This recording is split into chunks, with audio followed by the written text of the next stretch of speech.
আল্লামা সাহেব কেবলা ফুলতুলি রাহমাতুল্লাহ আলাইহি সৈয়দপুরের জমিনে নারে রিসালাত ইয়া রাসূলুল্লাহ বলার অপরাধে ওনাকে মারতে মারতে মুমূর্ষ করা হলো। তখন এই মৃত্যুর পূর্ব মুহূর্ত পর্যন্ত, অজ্ঞান হওয়ার পূর্ব মুহূর্ত পর্যন্ত সাহেব কেবলা ইয়া রাসূলুল্লাহ বলে জিকির করতেছিলেন। কঠিন সময় পর্যন্ত তিনি আল্লাহ রসুলকে ভুলে যান নাই।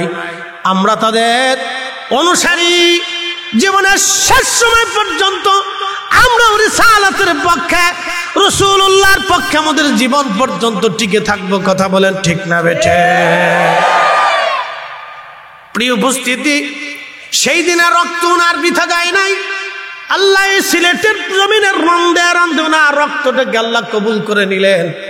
আল্লাহ এই জমিনের রন্দে রন্দে ওনার খেদমতটাকে এমন ভাবে আল্লাহ সরিয়ে দিলেন, প্রত্যেক মানুষের হৃদয়ে হৃদয়ে গেথে গেল। শুধু গেথে যায় নাই, উনার অবর্তমানের বড় আজও কোটি কোটি সিলেটবাসী, কোটি কোটি সুন্নি মুসলমানের হৃদয়ে আল্লামা সাহেব কেবলা ফুলতুলি এখনো বেঁচে আছে। কথা কন না কেন? প্রিয় উপস্থিতি, মনোযোগ দিবেন।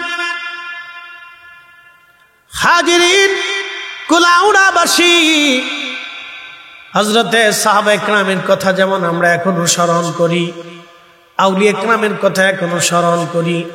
ইমাম আহমদ ইবনে হাম্বল রাহিমাহুল্লাহ 4 বছর পর্যন্ত খলিফার জেলের ভিতরে, অন্ধকার রুমের ভিতরে ওনাকে 4 বছর জেলের মধ্যে ভরে রাখা হলো। প্রত্যেক দিন জেলখানা থেকে বের করে করে ওনাকে 10টা চাবুকের পিটুনি মারা হতো। 10টা চাবুকের পিটুনি মারার পরে ওনার পিঠের মধ্যে গা হতো, রক্ত পড়ত, কোনো ওষুধ দেওয়া হতো না। আবার পরের দিন বের করে 10টা চাবুকের বাড়ি, আবার কেটে যাইতো, ঘা হতো। এইভাবে 1 দিন না 2 দিন না 4 বছর পর্যন্ত জেলখানার ভিতরে ওনাকে এইভাবে অত্যাচার করা হলো। পিঠের গোশত পচে গেল, পোকা লেগে গেল, ঘা হয়ে গেল, কলতানি পড়তো পিঠের গোশত দিয়ে, রক্ত ঝরে ঝরে পড়তো। ইমাম আহমদ ইবনে হাম্বল ওইভাবে নামাজ পড়তেন। এক জেলখানার কয়েদি জিজ্ঞেস করলো, হুজুর আপনি এই অবস্থায় কিভাবে নামাজ পড়েন, কোন দলিলে? ইমাম আহমদ ইবনে হাম্বল বললেন, হে মুসলমান, হযরত ওমরকে যখন ছুরির আঘাত করা হয়েছিল, ওনার পেট কেটে ভুঁড়ি বের হয়ে গিয়েছিল, 3 দিন পর্যন্ত রক্তক্ষরণ হয়েছিল। সেই দিন তো অপারেশনের সিস্টেম ছিল না। হযরত ওমর 3 দিন পর্যন্ত রক্তক্ষরণ অবস্থায় পেটের মধ্যে পট্টি দিয়ে ওইভাবে বেঁধে দিয়ে তারপরে তিনি 1 ওয়াক্ত নামাজ ছেড়ে দেন নাই। রক্ত ঝরা অবস্থায় হযরত ওমর নামাজ পড়েছেন। হযরত ওমর যদি রক্ত ঝরা অবস্থায় নামাজ পড়তে পারে, তাহলে আমি ইমাম আহমদ ইবনে হাম্বল কেন রক্ত ঝরা অবস্থায় নামাজ ছেড়ে দিব? আমি আহমদ ইবনে হাম্বল নামাজ ছাড়তে পারি না। একবার জোরে বলেন আল্লাহু আকবার। একুলাউড়ার মুসলমান, ওনরাই কঠিন সময়ে নামাজ ছেড়ে দেয় নাই, আর আমরা সুখের সময়ে নামাজ ছেড়ে দেই। 4 বছর জেল কেন করলেন? শুধু একটা ইমানি মাসালা। খলিফা বলল, কোরআন আল্লাহর সৃষ্টি। ইমাম আহমদ ইবনে হাম্বল বলেন, আল্লাহ এবং রসুল যেটা বলে নাই সেটা আমি বলবো না। কোরআন আল্লাহর সৃষ্টি, এই কথা আমি বলতে পারবো না। কোরআন আল্লাহর কালাম, যেহেতু রবের কালাম কখনো সৃষ্টি হতে পারে না। এটা কালামুল্লাহ, আল্লাহর কালাম। এটা কালামুল্লাহ শরীফ, আল্লাহর কালাম। কিন্তু খলিফা বলে না, কোরআন আল্লাহর সৃষ্টি। কোরআনকে যদি আপনি সৃষ্টি মনে করেন তাহলে আপনার ঈমান নষ্ট হয়ে যাবে, যেহেতু এটা আল্লাহর কালাম।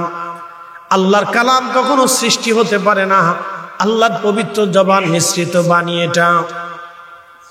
4 বছর পর্যন্ত একটা আকীদার মাসালায় তিনি 4 বছর পর্যন্ত জেল কেটেছিলেন। আর আমরা হাসতে হাসতে রসুলের সাথে বেয়াদবি করি, তারপর আমরা এগুলি কিছুই মনে করি না। কথা কন না কেন? প্রিয় সিলেটবাসী, মৌলভীবাজারবাসী, কুলাউড়াবাসী, খুব মনোযোগ দিবেন। প্রিয় উপস্থিতি, কথা বড় ক্লিয়ার। কথা আমাদের বোঝা লাগবে। সাহাবীরা নিষ্পেষিত, নির্যাতিত, দরিদ্র সাহাবীরা সেই দিন কালেমা পড়ার কারণে মুনাফিকরা বলল, আমরা কি নির্বোধদের মতো ঈমান আনবো? কিন্তু আপনি চিন্তা করেন, মাঝে মধ্যে ভারতে আমরা ভিডিওর মাধ্যমে দেখি দরিদ্র মুসলমানদেরকে ধরে ধরে নিয়ে হিন্দুরা পিটায় আর বলে জয় শ্রীরাম, বল বল জয় শ্রীরাম, বল জয় শ্রীরাম। যখন তারা জয় শ্রীরাম বলে তখন তাদের পিটানি বন্ধ করে। জয় শ্রীরাম না বলা পর্যন্ত তাকে পিটাইতেই থাকে, মারতে থাকে।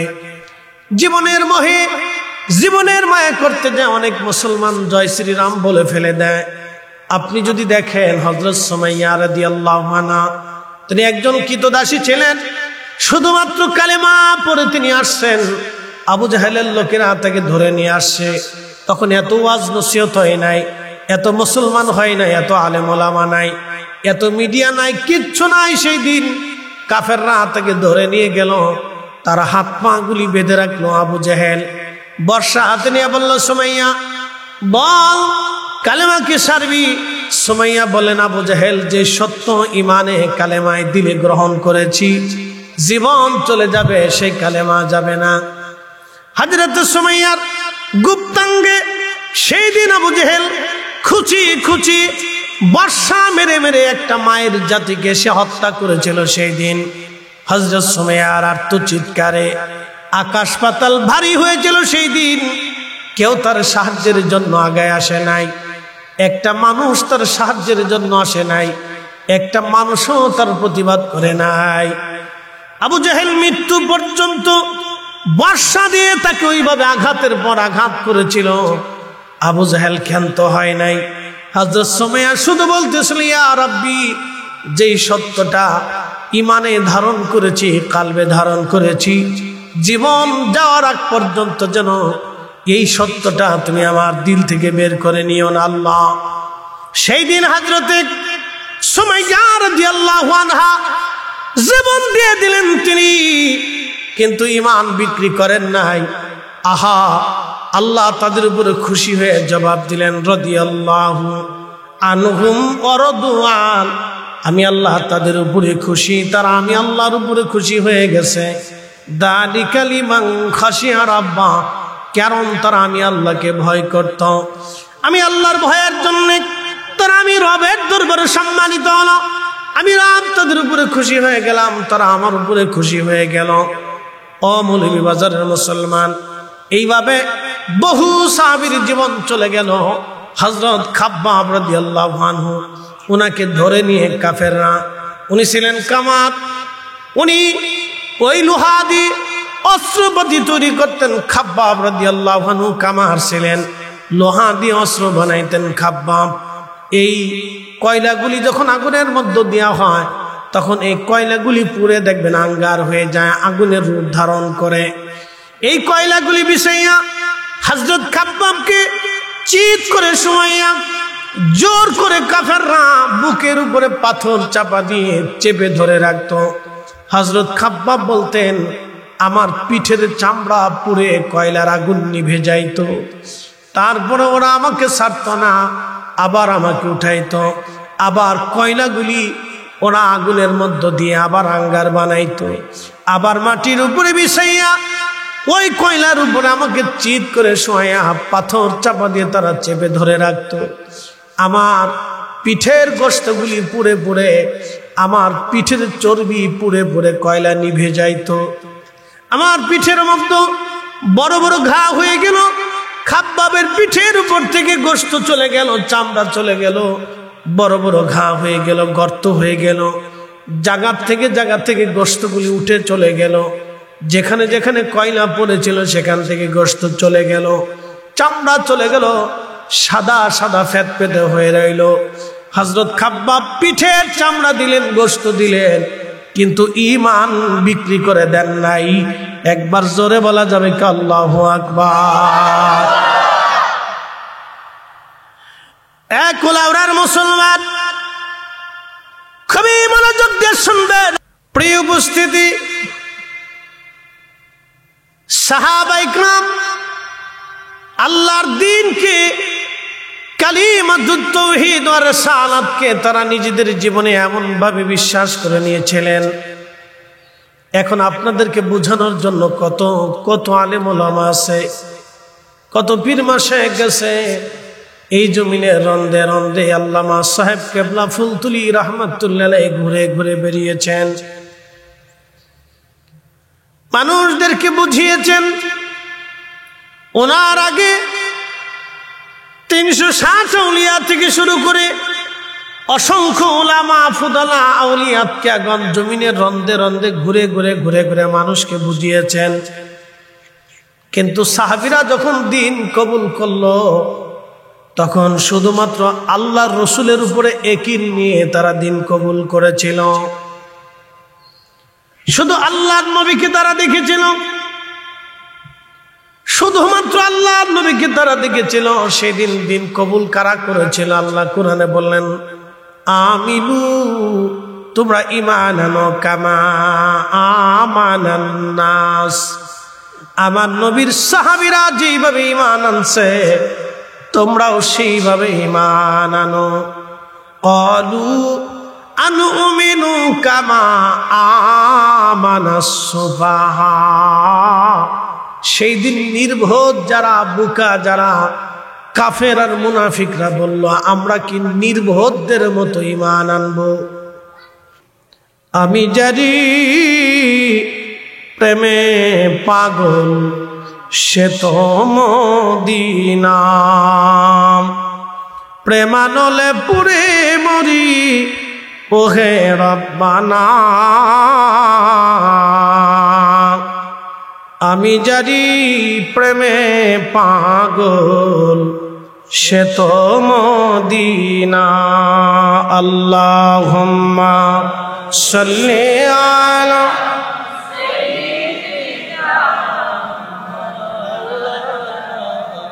মুহাম্মদ ওয়া আলা আলি সাইয়্যিদিনা। একটু জবান খোলে আল্লাহ আল্লাহ আল্লাহ আল্লাহ আল্লাহ।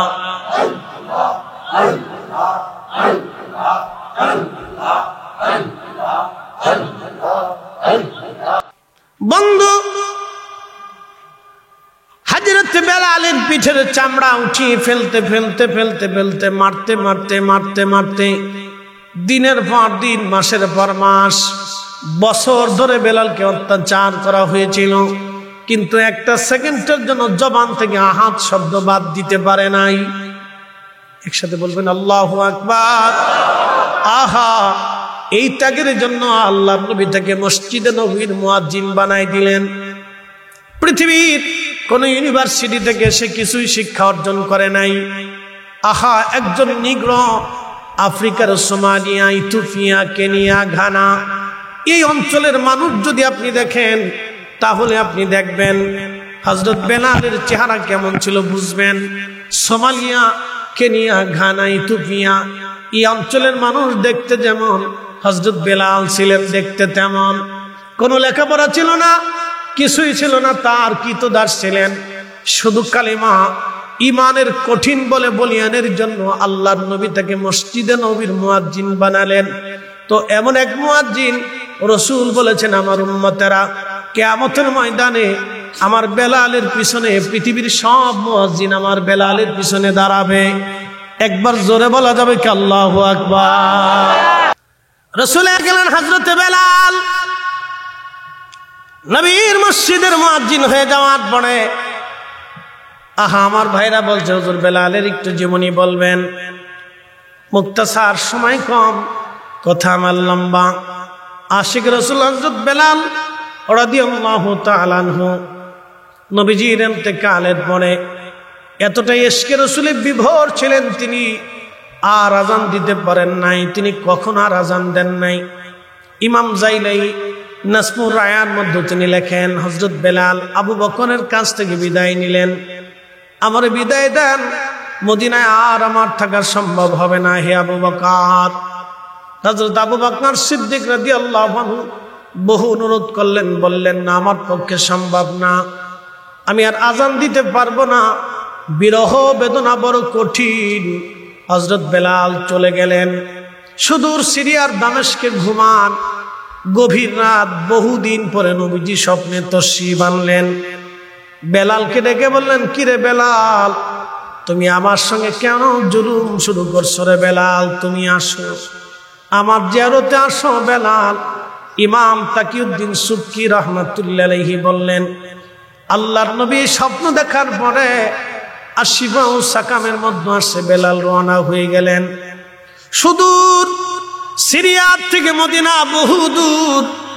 হযরত বেলাল সেই পথ অতিক্রম করে ফিরে আসলেন মদিনায় তাহাজ্জুদের সময়। মদিনাতুল মুনাওয়ারা রওজা শরীফ কাঠের জালি দিয়ে ঘিরে রাখা ছিল। কাঠের জালি মোবারকের সঙ্গে মাথা ঠেকাইয়া বেলাল বসে বসে কাঁদতেছিল। ইমাম তাকিউদ্দিন সুবকি বলেন, রওজা শরীফের সঙ্গে মাথা ঠেকাইয়া বেলাল বসে বসে কাঁদতেছিলেন। ইয়া রাসূলুল্লাহ, গোলাম আপনার কদম মোবারকে হাজির, গোলাম আপনার কদম মোবারকে হাজির হয়ে গেছে গো নবীজি। ইয়া রাসূলুল্লাহ, আপনি আসতে বলেছিলেন, আপনার গোলাম আপনার কদম মোবারকে হাজির হয়ে গেছে। নতুন মুয়াজ্জিন এসে দেখলো মুয়াজ্জিনে রাসূল উপস্থিত। সাহাবীদেরকে ডাক দিয়ে বলেন, সাহাবীরা রে, নবীর মুয়াজ্জিন বেলাল ফিরে আসছে। সমস্ত সাহাবীদের মধ্যে জানাজানি হলো। সব সাহাবীরা রওজা শরীফের পাশে এসে দাঁড়ায় কান্দে। বেলাল রে, কতদিন হলো তোমার কণ্ঠের লাহানের আজান শুনি না, তুমি যাও আজান দাও, তোমার আজান আমরা শুনবো। বেলাল বলে, না, আমি নিয়ত করেছি রাসূলের ইন্তেকালের পরে আর কখনো আমি আজান দিব না। আমারে তোমরা অনুরোধ করো না, আমি আজান দেওয়া সম্ভব না আমার। সাহাবীরা বলল, তাহলে বেলাল আমাদের কথায় আজান দিবে না? দেখো হাসান আর হুসাইন আসেনি, হাসান হুসাইনকে ডেকে আনা হলো। ইমাম হাসান হুসাইন রাদিয়াল্লাহু আনহুমা তখনও বালক, দেখতে রাসূল কারীমের চেহারার মতো তারা চেহারা পেয়েছিলেন। ইমাম হাসান যখন রওজার পাশে দাঁড়াইলেন, হযরত বেলাল রওজা শরীফ থেকে উঠে ইমাম হাসানের বুকের মধ্যে মাথা ঠেকিয়ে জড়িয়ে ধরে কাঁদতেছিলেন। ইমাম হুসাইনের বুকের মধ্যে জড়িয়ে ধরে কান্দে, সাহাবীরাও কান্দে। ইমাম হাসান নীরবতা ভেঙে ডাক দিলেন, নানার মুয়াজ্জিন, কতদিন হলো আমরা রে আজান শোনাও না, এবার মিনারায় যাও, আমার নানারা যেইভাবে আজান শোনাইতা সেইভাবে আমরা আজান শোনাও। হযরত বেলাল সেই মহিলা সাহাবী নাজ্জার গোত্রের সেই সাদ এখনো মসজিদে নববীর ভিতরে সাদের মতো বানায় রাখা হয়েছে। রিয়াজুল জান্নার ডান দিকে পিছনের অংশের দিকে দেখবেন একটা সাদের মতো ছোট্ট জায়গা, এই স্টেজের মতো হবে। ওইখানে দাঁড়িয়ে বেলাল আজান দিতেন। ওইখানে চলে গেলেন মুয়াজ্জিন রাসূল, দাঁড়ায় যখন টান দিলেন আল্লাহু আকবার, আল্লাহু আকবার, সারা মদিনার ভিতরে রন্দে রন্দে আজানের আওয়াজ ছড়িয়ে গেল। সারা মদিনার রন্দে রন্দে আজানের আওয়াজ ছড়িয়ে গেল। মদিনার ঘর থেকে সাহাবীরা বের হয়ে দৌড় দিলেন। সাহাবীরা বের হয়ে দৌড় দেওয়ার পরে মুয়াজ্জিনে রাসূল হযরত বেলাল রাদিয়াল্লাহু তাআলা আনহু, আখা মুয়াজ্জিনে রাসূল হযরত বেলাল যখন আবার বলেন আল্লাহু আকবার, আল্লাহু আকবার, মদিনার ঘর থেকে মহিলারা, বাচ্চারা, যুবকরা বের হয়ে দৌড় মারছে। ইমাম তাকিউদ্দিন সুবকি শিফা ও সাকামের মধ্যে তিনি লেখেন, প্রত্যেকজন সাহাবীর জবান থেকে আওয়াজ আসছিল, রাসূল বুঝি ফিরে আসছে, নবী বুঝি ফিরে আসছে আমাদের মাঝে, রাসূল বুঝি আসছে। বেলালের আজানের সুমধুর লাহান ফুয়ুজুদ এত কঠিন ছিল, সাহাবীরা স্থির থাকতে পারেন নাই সেই দিন। আশহাদু আল্লা ইলাহা ইল্লাল্লাহ বলে যখন টান দিলেন, মদিনার এমন কোনো মানুষ নাই ডুকরিয়ে ডুকরে কেঁদে না উঠল। সবার জবানে একটা কথা ছিল, রাসূল বুঝি ফিরে আসছে। মদিনার বাচ্চারা কান্দে, যুবকরা কান্দে, মহিলারা কাঁদতেছিল। বৃদ্ধ সাহাবীরা এসে মসজিদে নববীর মধ্যে বসে বসে কাঁদতেছিলেন। কান্নার রোল এত বেশি, কান্নার রোল এত বেশি ছিল, মদিনায় গুন গুন করে কান্নার আওয়াজ ভারী হয়ে গেল। হাজরাতে মুয়াজ্জিন রাসূল বেলাল আশহাদু আন্না মুহাম্মাদার রাসূলুল্লাহ বলে যখন টান দিছে, ইমাম তাকিউদ্দিন সুবকিয়া শিফাউস সাকামের মধ্যে তিনি লেখেন, মদিনার মাটি থরথর করে কেঁপে উঠছে, মদিনার মাটি থরথর করে কেঁপে উঠছে। মদিনার মাটি যখন কেঁপে উঠল, হযরত বেলাল অজ্ঞান হয়ে পড়ে গেলেন। সারা মদিনার মানুষের হালত পরিবর্তন হয়ে গেল।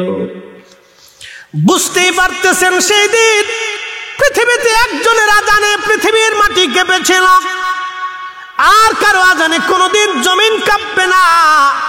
পৃথিবীর জমিন পর্যন্ত ইশকে রাসূলের ধাক্কায় সহ্য করতে না পারে কাঁপতেছিল। তাহলে বুঝেন তো মদিনার মানুষের কলিজার হালত কেমন হয়েছিল, বড় কঠিন। কাফেররা সেই দিন বলল, আমরা কি নির্বোধ বোকা দরিদ্র শ্রেণীর মতো ঈমান আনবো?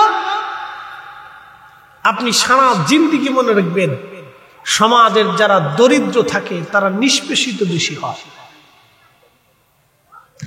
সমাজের যারা দরিদ্র থাকে তারা অবহেলিত বেশি হয়। তাদেরকে সব শ্রেণীর মানুষ অবহেলা করে। বাংলাদেশের কোন ডিসি অফিসে একজন কৃষকের 4 পয়সা মূল্য নাই। কি কথা কন না কেন? মূল্য আছে। এসপি অফিসে দাম আছে, 4 পয়সা মূল্য। বাংলাদেশের কোন অফিস আদালতে কোন কৃষক দরিদ্র শ্রেণীর 4 পয়সা মূল্য নেই, দূর দূর করে তাড়িয়ে দেয়। কি কথা কন না কেন? আদিকাল থেকে সমাজে দরিদ্র শ্রেণীরা নিষ্পেষিত হয়েছে।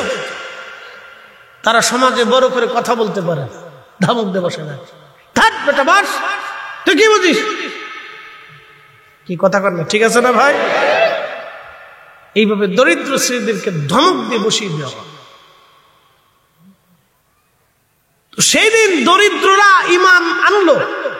হযরত বেলাল, সুমাইয়া, ইয়াসার, আব্দুল্লাহ, খাব্বাব রিদওয়ানুল্লাহি তাআলা আলাইহিম আজমাইন, খুব দরিদ্র দরিদ্র গরিব গরিব সাহাবীরা সেই দিন কালেমা পড়ল। আল্লাহ বলেন, আমিনু, তোমরা ঈমান আনো, কামা আমানান নাস, আমার রাসূলের সাহাবীরা যেইভাবে ঈমান আনছে তোমরা ঈমান আনো। সেদিন মুনাফিকরা বলল, আমরা কি নির্বোধদের মতো ঈমান আনবো? ওরা তো বোকা, ওরা গরিব, ওরা মিসকিন, ওরা অভাবী, ওরা বোকা, ওরা বুঝে না, ওরা কালেমা পড়ছে। আল্লাহ তখনই ধমক দিলেন, আলা, সাবধান, ইন্নাহুম হুমুস সুফাহা, আমার নবী সাহাবীদেরকে যারা নির্বোধ বলতেছো, তোমরাই নির্বোধ, তোমরা বোকা, তোমরা বুঝো নাই। ঠিক সেই দিন সেই দরিদ্র সাহাবীদের হাত ধরে ইসলাম ধীরে ধীরে আগাইতে আগাইতে আজকে 200 কোটি মুসলমানে রূপান্তরিত হয়েছে। একসাথে বলবেন আল্লাহু আকবার। কিন্তু নবীজির তিরোধানের পরে ইসলামের হাতল কারা ধরল? সাহাবীরা। সাহাবীদের পরে কারা ধরল? তাবিঈরা। তাবিঈদের পরে কারা ধরল? তাবিঈনরা। তাদের পরে কারা ধরল? তাদের পরে ইসলাম এদেশের অসংখ্য আউলিয়া, আতকিয়া, সুফি সাধকরা সারা পৃথিবীর রন্দে রন্দে রন্দে রন্দে ছড়িয়ে কালেমার পতাকা গাঁধে নিয়ে দেশ দেশান্তর পাড়ি দিয়ে বনে জঙ্গলে ঘুমিয়ে পাহাড়ে পর্বতে রাত কাটিয়ে গাছের পাতা খেয়ে না খেয়ে হাজার হাজার মাইল পথ ক্ষুধা পেটে নিয়ে হেঁটে হেঁটে তারা এই জমিনে কালেমার দাওয়াত পৌঁছিয়েছে। কথা বলেন ঠিক না বেটে? কিন্তু আমরা এক শ্রেণী তাদের অবদানকে ভুলতে বসেছি। আজ আধুনিকতার ছোঁয়ায় আমরা তাদের সেই ত্যাগকে ভুলতে বসেছি। এই আধুনিক বাতি পাওয়ার পরে যেমন চেরাগের মূল্য থাকে না, আধুনিক হুজুর পাওয়ার পরে আউলিয়া কেরামের কথা আজ মনে নাই। কি কথা কন না কেন? আমরা আজকে হুজুর পাইছি মাদানি,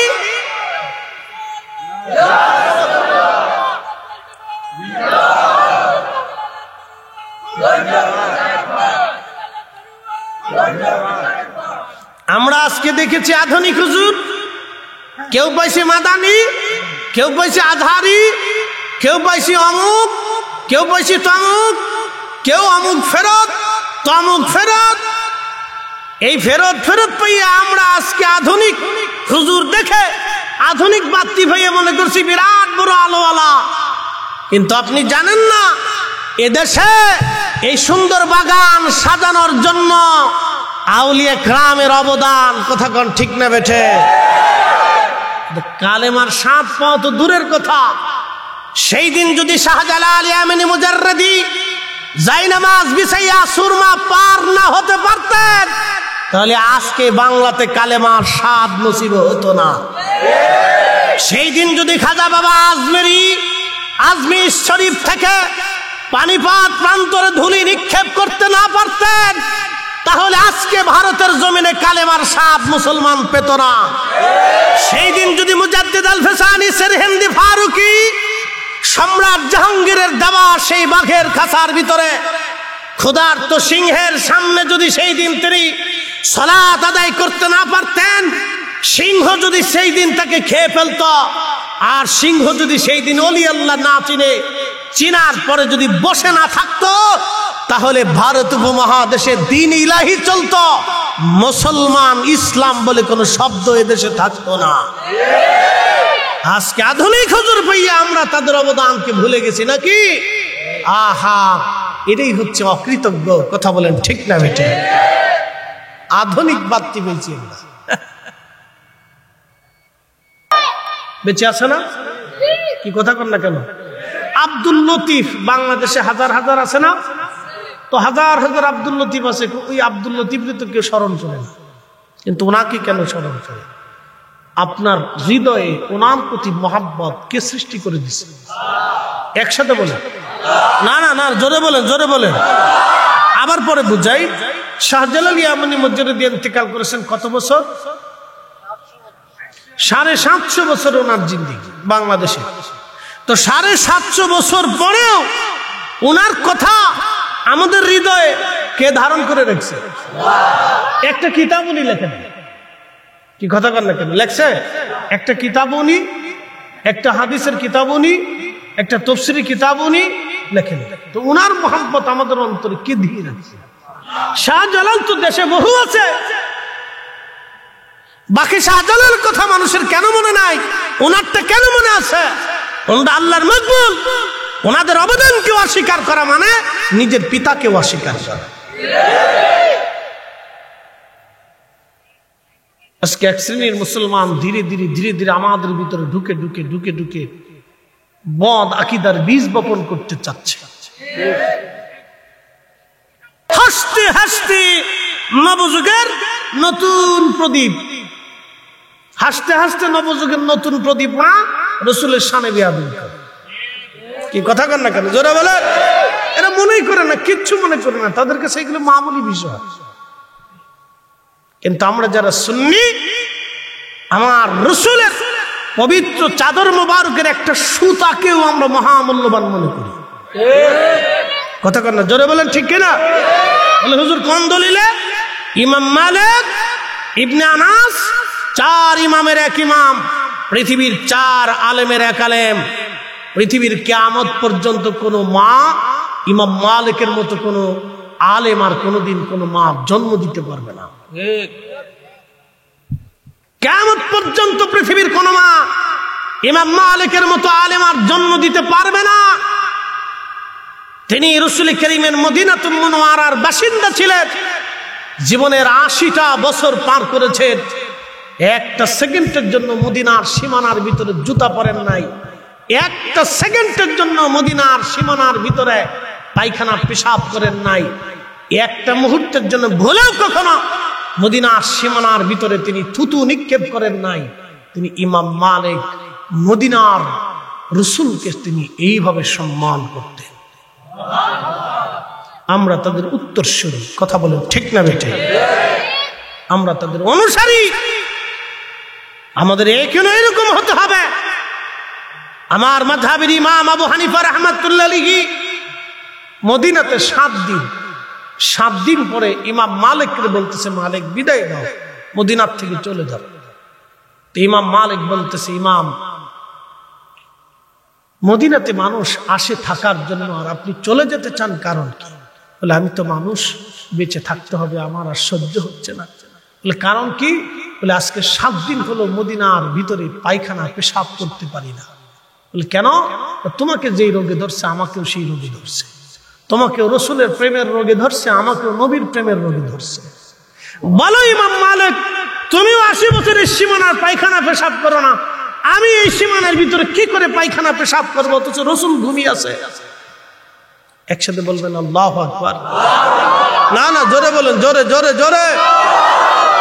ইমামুল আজম আবু হানিফার মতো কোন আলেম কিয়ামত পর্যন্ত কোন মার জন্ম দিতে পারবে? তারা রাসূল তাদের কাছে এরকম সম্মানিত ছিল, এরকম সম্মানিত ছিল রাসূল করিম তাদের কাছে। আমাদের সেই বিষয়গুলি খুব মহব্বতের সাথে বুঝে নিতে হবে। আমরা রাজনীতি নিয়ে কারো বিরোধিতা করি না, রাজনীতি তাদের ব্যক্তিগত বিষয়। কি কথা ঠিক আছে না? যার যার দল তার তার কাছে, ওটা আমার ফাংশন না। কিন্তু রাসূল করিম সাল্লাল্লাহু আলাইহি সাল্লাম আমাদের জীবনের চাইতেও বেশি প্রিয়, কথা বলে ঠিক কিনা? আমাদের ঈমান, আমাদের ফাউন্ডেশন। তিনার শানকে ছোট করা মানে আল্লাহর শানকে ছোট করা, তিনাকে ছোট করা মানে ইসলামকে ছোট করা। কি কথা কর না কেন? তিনার মর্যাদাকে ছোট করে দেখাই মানে ইসলামকে ভুলুণ্ঠিত করা, এটা বুঝতে হবে। তিনি আমাদের রাসূল। ইমাম আজম আবু হানিফা বললেন, ইমাম মালিক, আজকে 7 দিন আমি 7টা খেজুর খেয়ে বেঁচে আছি, যাতে বাথরুমে না ধরে। আমি আজকে 7 দিন পেশাব করি না, পায়খানাও করি না, 7 দিন কোনো হাজত ছাড়ি না। পানির ভিতরে, হাতের ভিতরে পানির আর্দ্রতা নিয়ে চেটে চেটে চেটে চেটে আমি কোন রকম পানির তৃষ্ণাকে নিবারণ করি। আমি চেটে চেটে কোন রকম পানির তৃষ্ণা নিবারণ করি। হে ইমাম মালিক, মদিনাতে আর থাকার আমার সুযোগ নাই, আমাকে বিদায় দাও, চলে যাচ্ছি। তিনারা এশকে রাসূলে এইভাবে রাসূলকে তাজিম করতেন। একসাথে বলা যাবে আল্লাহু আকবার। না না, আরো জোরে বলেন আল্লাহু আকবার। কাজী নজরুল এই জন্য চমৎকার ভাষায় লিখেছিলেন, আমি যদি আরব হতাম মদিনারি পথ, সেই পথ দিয়ে হেঁটে যাইতেন নূর নবী হাজরাত, নূর নবী হাজরাত। মুয়াজ্জিন সাহেব শুনে রাখেন, বেলাল রাদিয়াল্লাহু আনহুর পিছনে আপনি দাঁড়ানোর সুযোগ হয়ে গেছে আপনার। আল্লাহু আকবার কন্যা। পৃথিবীর সব মুয়াজ্জিন কিয়ামতের ময়দানে হযরত বেলালের পিছনে দাঁড়াবে। একসাথে বলবেন আল্লাহু আকবার। পৃথিবীর সব কারি হযরত উবাই ইবনে কাব রাদিয়াল্লাহু আনহুর পিছনে দাঁড়াবে। পৃথিবীর সব ন্যায় বিচারক যারা সমাজে ন্যায় বিচার করে তারা হযরত ওমরের পিছনে দাঁড়াবে। একসাথে বলবেন আল্লাহু আকবার। আর পৃথিবীর সব অন্যায় বিচারক যারা দুনিয়াতে ন্যায় বিচার করে না তারা হামান, ফেরাউন আর নমরুদের পিছনে কিয়ামতের ময়দানে দাঁড়াবে। আপনি ঠিক বললেও ঠিক, না ঠিক বললেও ঠিক। আল্লাহ চূড়ান্ত করে রাখছে কারা কোন জায়গায় দাঁড়াবে।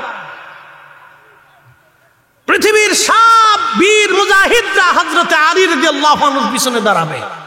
পৃথিবীর সব দানশীল ব্যক্তিরা হযরতে উসমানের পিছনে দাঁড়াবে। একসাথে বলবেন আল্লাহু আকবার।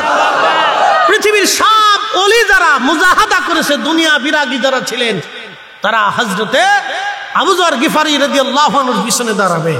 পৃথিবীর সব মজজুব যারা দুনিয়াকে লাথি মেরে আল্লাহর জন্য পাগল ছিল, গাজার জন্য পাগল তারা না, আমাদের দেশে একদল আছে কোনটা মোষ আর কোনটা দাঁড়িয়ে ও চিনি টেনে না, ও গাজা এমন টানা টানে, গোসল টোসল করে না, শরীর দিয়ে পাড়ার গন্ধ পায়।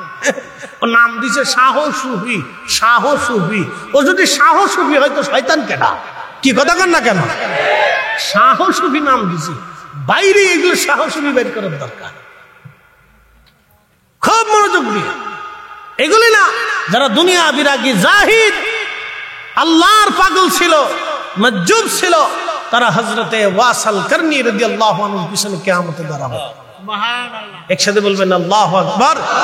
পৃথিবীর সব নারী সমাজ হযরত ফাতিমাতুজ জাহরার মতো চরিত্রবান যারা ছিল, তারা হযরত ফাতিমা রাদিয়াল্লাহু আনহার পিছনে দাঁড়াবে।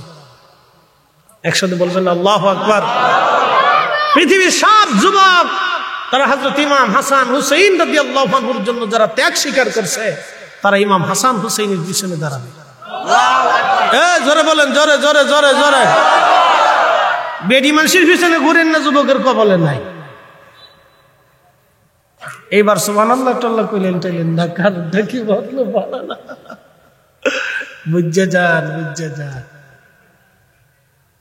ইমাম হুসাইন রাদিয়াল্লাহু আনহুর পিছনে দাঁড়াবে। শিকওয়াজ মাহফিলের সম্মানিত সভাপতি, আজকের প্রধান অতিথি অধ্যক্ষ আল্লামা কমরউদ্দিন চৌধুরী সাহেব মাদ্দাজিল্লাহু আলী, সকল আলোচক, সম্মানিত উলামা ইকরাম, সাহেবজাদে ফুলতুলি, আপনাদের এলাকার সকল মুরব্বী, কলিজার টুকরো যুবক, পর্দানশীল আমার সম্মানিত মা বোনেরা, মোবারকবাদ, শুকরিয়া আল্লাহর দরবারে যিনি আমাকে এবং আপনাকে আজকের মাহফিলে আসার তৌফিক দান করেছেন। শুকরিয়া আদায় করে একসাথে বলি আলহামদুলিল্লাহ।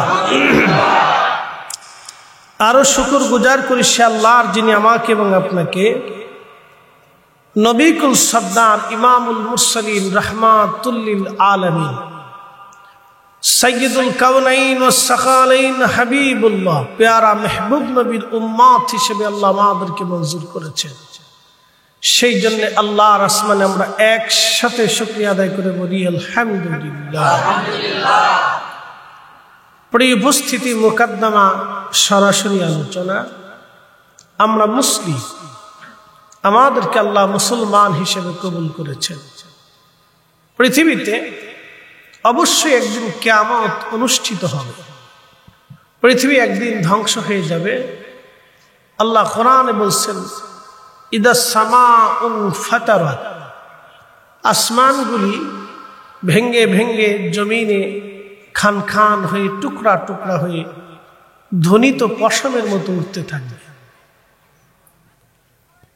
ওয়া ইদাল কাওয়াকিবু তাসারাত, আসমানের যত নক্ষত্র আছে সব ভেঙ্গে চুরমার হয়ে নিস্তেজ হয়ে যাবে, সব ভেঙ্গে টুকরো টুকরো হয়ে ধ্বনিত পশমের মতো উঠতে থাকবে। ওয়া ইদাল বিহারু ফুজ্জিরাত, সমুদ্র উদ্বেলিত হবে, সমগ্র সমুদ্রের পানিগুলি জমিনের উপর আছাড় দিবে, সমুদ্র ভেঙ্গে চুঙ্গে একেবারে চুরমার হয়ে যাবে। ওয়া ইদাল কুবুর বুসিরাত, কবর উদ্বেলিত হবে, উন্মুক্ত হয়ে যাবে, কবর থেকে মানুষ আবার উঠে হাসরের ময়দানের দিকে দৌড়াইতে থাকবে। আলিমাত নাফসুম মা কদ্দামাত ওয়া আখরাত, মানুষ তখন জানবে সে কি আখিরাতের জন্য প্রেরণ করেছিল, সে কি পৃথিবীতে ঈমান এবং ইয়াকিন ও আমল সে জোগাড় করেছিল। মানুষ তখন বুঝতে পারবে। আল্লাহর কথা কত চমৎকার, আপনি দেখেন, পাঠ পাঠ করে আল্লাহ বুঝিয়ে দিয়েছে। আল্লাহ কত চমৎকার করে আমাদেরকে বুঝিয়েছেন। ইয়া আইয়ুহাল ইনসান, হে মানব জাতি, মা গাররাকা বিরাব্বিকাল কারীম, কিসে তোমাকে আল্লাহ থেকে জুদা করলো বলো। আল্লাযী খালাকাকা, যিনি তোমাকে সৃষ্টি করেছেন। ফাসাওয়াকা ফাআদালাক, সুবিন্যস্ত করেছেন, সুঠাম করেছেন, সৌন্দর্য দিয়েছেন, শক্তি দিয়েছেন। শক্তি কি দেখা যায়? দেখা যায়। এই শক্তিটা দেখা যায় না, কিন্তু প্যারালাইসিস রোগীটা বুঝতে পারে যে শক্তি কি জিনিস। তার একটা অংশ যখন নিস্তেজ থাকে তখন সে বুঝে যে আল্লাহর দেওয়া শক্তি কত প্রয়োজনীয়।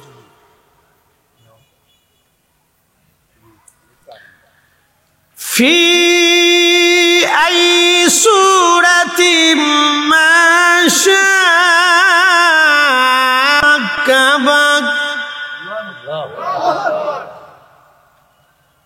আমি মানুষকে আমার ইচ্ছা অনুযায়ী সুরত দিয়ে সৃষ্টি করেছি। দেখেন তো একজনের চেহারার সাথে আরেকজনের চেহারার কোনো মিল নেই।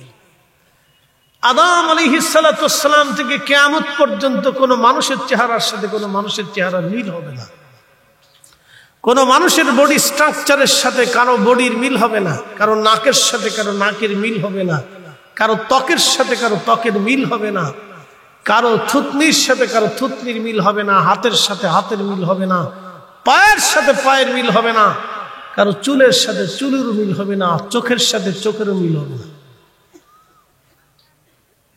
এই মহা কারিগর কে? একসাথে বলেন কে?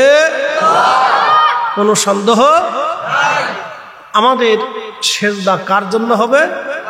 আল্লাহর জন্য।